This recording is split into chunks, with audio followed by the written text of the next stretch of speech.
Welcome to the Fear and Greed Business Interview. I'm Sean Aylmer. There's growing talk of an interest rate hike this year following a jump in annual inflation to 4% on Wednesday. In fact, financial markets are pricing in a 1 in 3 chance, or even a bit more, of a rise in the official cash rate at the August meeting of the Reserve Bank Board. So, is it going to happen? Warren Hogan has one of the best track records on predicting rates. He was the only economist to predict a year out that the official cash rate would hit 4.35%. He's also one of the first to say that if there was an interest rate cut coming, it wouldn't be happening this year. That's all proved very prescient. Warren is Managing Director of EQ Economics and Economic Advisor at Judo Bank, and previously, of course, the Chief Economist at ANZ. Warren, welcome back to Fear and Greed. Fantastic. Thanks for having me on the podcast again, Sean. Will we see a rate hike in August? And if so, why? Yeah, unfortunately, it's looking very much that way. What we saw with this week's monthly inflation number was not only further confirmation that inflation's not falling, and of course, we need to see it continue to be moving downwards, even gradually towards their target. But actually, we're now starting to get evidence that it could be picking up a little bit in 2024, confirming a few other bits of data that we've seen that are showing an improvement in demand in the economy. And the employment numbers are the big one there, where we've had incredible employment growth. So what we now have is a fair bit of information on prices in the June quarter. And it looks like that quarterly number is going to struggle to be less than 1%. And I think most economists accept that 1% increases in core inflation in particular in a row is essentially the trigger for the RBA to go in August, as articulated by Michelle Bullock in recent public comments, including Senate estimates. Why aren't higher interest rates working? You mentioned the labour market there, but maybe you can expand. We've been told that if rates go up, the steam comes out of the economy, and it certainly looks to have come out of households and consumers, but it doesn't seem to be working, or at least not enough. Yeah, I mean, obviously a very complex story, but the sort of the nub of it is this downturn is unique in that it's all been because of pressure brought to bear on household incomes. And of course, that's seen consumers respond by pulling back on spending. So that's the game plan working. The next phase, which we needed to see play out this year, was that weakness in demand impact business. And what we would have seen or should be seeing is these cost pressures that are in the economy not being able to be passed on to final prices because of the weakness in demand. That would hurt business profits. They would pull back on investment and hiring and sort of keep that inflation coming down and keep that softness in the economy while avoiding recession. But what we've seen is an improvement in business activity this year, best highlighted by the employment numbers, but also the PMIs for Australia that Judo Bank sponsors have improved.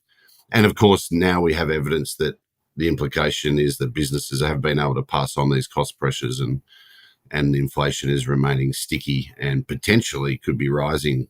So look, it's a very unusual economy, but the reality for the RBA is that every time they sit down, they have to ask themselves the question, is the current level of the cash rate going to ensure price stability in this economy? Now, they do that every time for the last 30 years. Right now, the issue is not only is it going to ensure price stability, but is it going to get inflation down to a level consistent with price stability, i.e. 2.5%? And the RBA has shown extreme patience. You know, we saw the stronger inflation numbers in Q1. They talked about a rate hike at the May board meeting, but said no. We saw the stronger April figures. They talked about a rate hike in June, but said no. We've seen this May number, and I think by the time we sit down at the next board meeting in August, they will have had a higher Q2 CPI as well. So their patience can't last forever. And the reality is that the most damaging thing that's happening in our economy is inflation. That's what's hurting everyone. And rates, of course, are hurting certain segments, particularly certain households. But the RBA cannot relinquish their responsibility to get inflation down because certain segments are under pressure. But that's a bit unfair, isn't it? It's sort of younger homeowners as opposed to older Australians who have paid off their homes. They're the ones being hit by this. I get monetary policy is a blunt tool. Surely fiscal policy needs to play a bigger role in it or something? Like, it just seems that the heavy lifting is being done too much by the monetary policy, and I don't particularly want to make it political, so just park the politics of it. Yeah. I mean, I think if you look at the fiscal policy, and obviously we've got this cost of living support coming in, the tax cuts, and from the federal government perspective anyway, that was all formed up earlier in the year when it looked like we were on track. And it looked like the economy could be quite weak and that this support would be welcome and useful. But it's diabolical for Treasurer Chalmers. But between the times when they were thinking about this in February and March and basically the time of the budget, the whole thing shifted.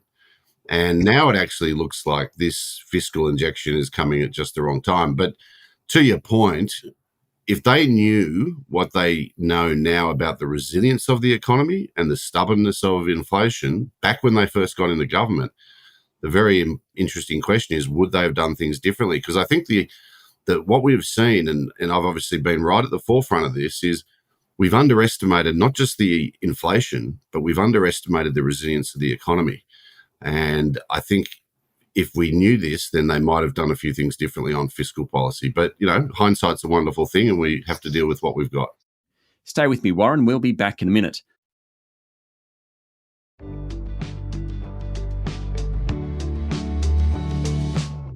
I'm speaking to Warren Hogan, Managing Director of EQ Economics and Economic Advisor at Judo Bank. So you talk about a unique economy, the resilience in the economy. How much of that is the fact that people saved lots of money, tens of billions, hundreds of billions of dollars, in fact, during the COVID pandemic? They've been able to run that down. It sounds like from the big banks that that's kind of run down now, and the official figures suggest that.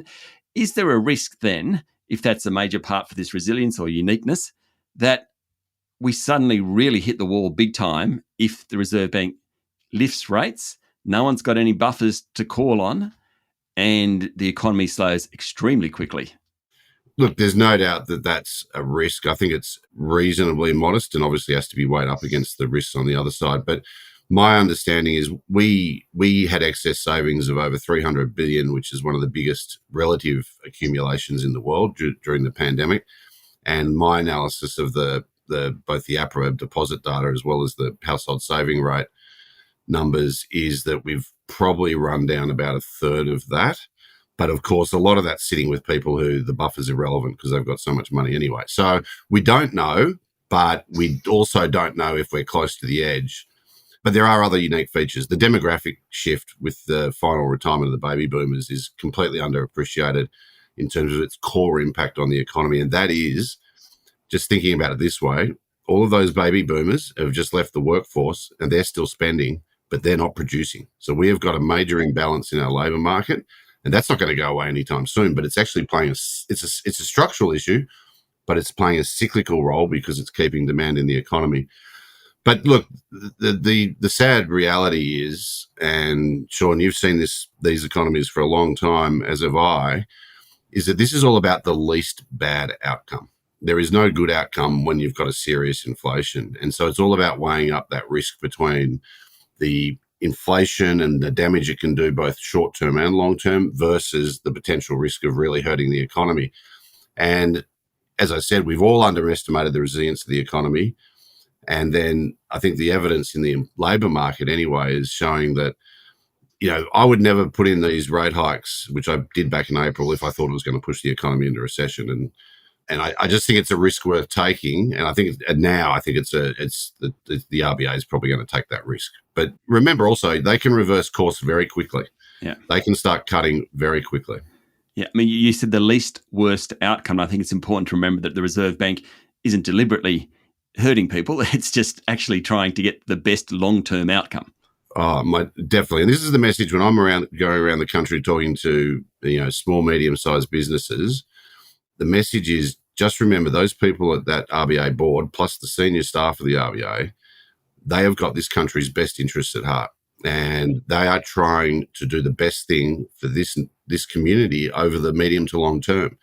And at times, of course, we can't get away from the fact that we sometimes have to make difficult decisions and have a tough patch. But we've seen in the past how well rewarded our economy is by going through things like economic reform. I mean, that economic reform of the 1980s was so disruptive to labour markets and industry, but we did it and we have massively benefited from it.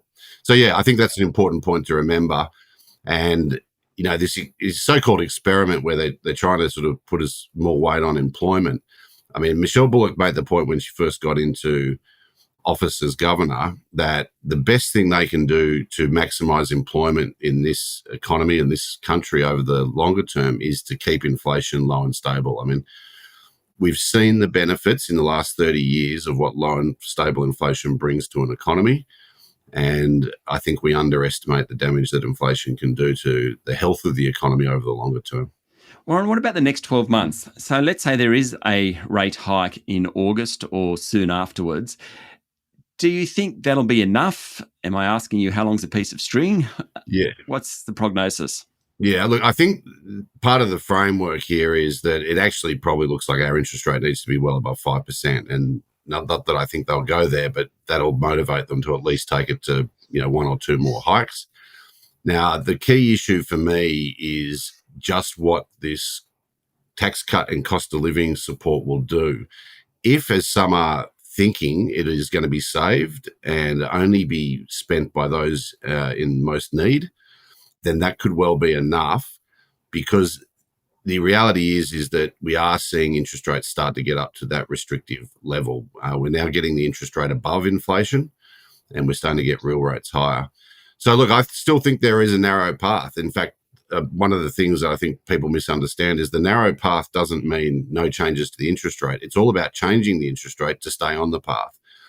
But one thing I am deeply worried about, I don't want rates to go up. I've got a mortgage, but I also have two daughters. And what worries me for them is that if we don't get on top of this and then we have to jack rates up big time in late 25 or in 26, then we saw it in the early 90s, what it did to our economy. We had 10 years of economic reform prior to that recession that gave us great tailwinds to recover. I don't believe our community or our economy will recover as well as it did in the 1990s if we go through that again.